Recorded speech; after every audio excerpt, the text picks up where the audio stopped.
What's up guys, my name's Keelan from London Cars and today I'll be going through the best hot hatches for young drivers that are actually affordable.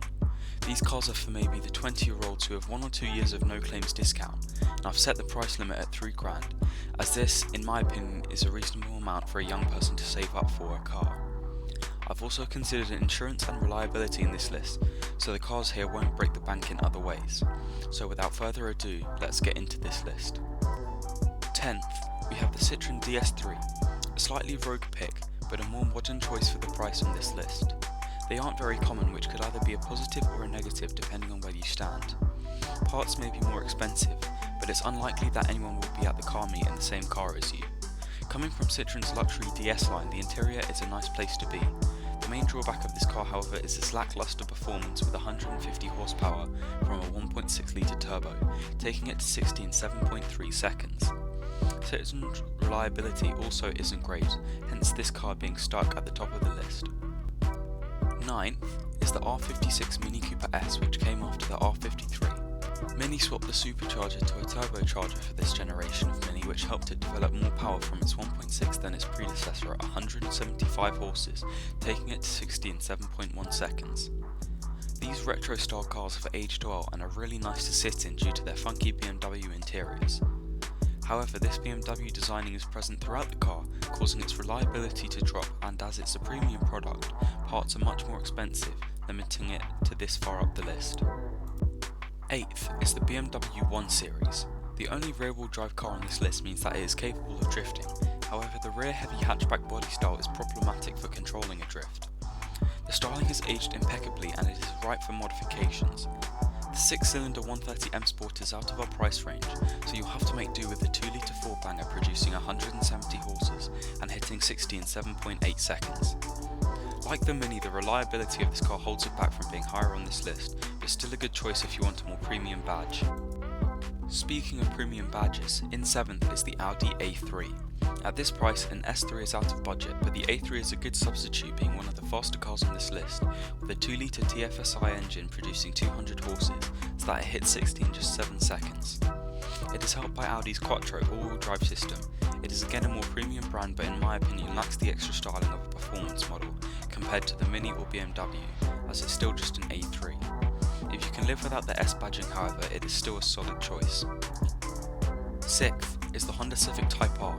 The Type R is an unusual prospect, with the previous generation having gained value rapidly, now going on sale at upwards of £4,000, while this generation has continued to depreciate. This may be because this generation of Type R was perhaps the most underwhelming Type R in decades, with the same amount of power as its predecessor with 197 horses from its 2-litre engine, but also being 50 kilograms heavier.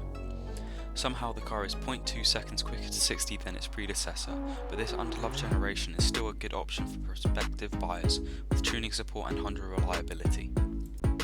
5th is the benchmark for budget hot hatches, the Ford Fiesta ST.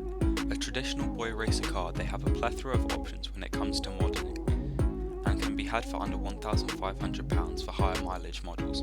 However, you pay for this low price elsewhere, as they are everywhere and at least 2 at any car meet.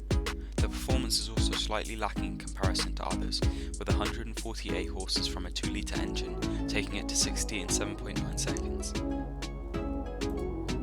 But they are popular for a reason, as they have solid reliability and a constant stream of cheap parts coming from the drivers that crash them each month. Not so amazing on insurance though. 4th is the Seat Leon 1.8T. Both the standard and Cupra are available at this price, however only high mileage Cupra models are available.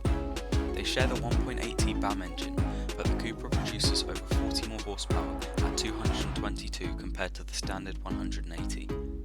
The Cupra hits 60 in 6.9 seconds, whereas the standard hits 60 in 7.7. The car has definitely aged in terms of styling, but in my opinion I actually quite like the look. The 1.8T is famous for tuning and is very popular in the UK with many mods available. It is also fairly reliable, hence the car being high on the list. 3rd is the Vauxhall Corsa VXR, which just slips under the £3,000 mark. Its 1.6 turbo produces 190 horses, taking it to 60 in 6.8 seconds. It is like the ST, a stereotypical boy racer car.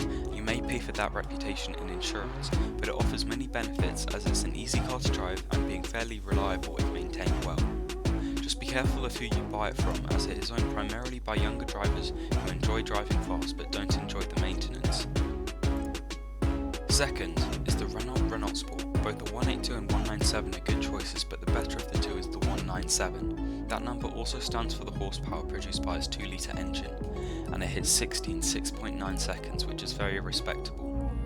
It is a tamer version of the Megane, which produces 225 horses and is also available at this price, but the insurance cost is just too high to allow it onto this list. The Clio is a better handling car than most on this list, as it was designed specifically to be fast on track, rather than a better engine in a standard car like most. It is also decently reliable, hence its place on this list. You may have guessed it already, as it hasn't come up yet, but the number one is the Volkswagen Golf GTE.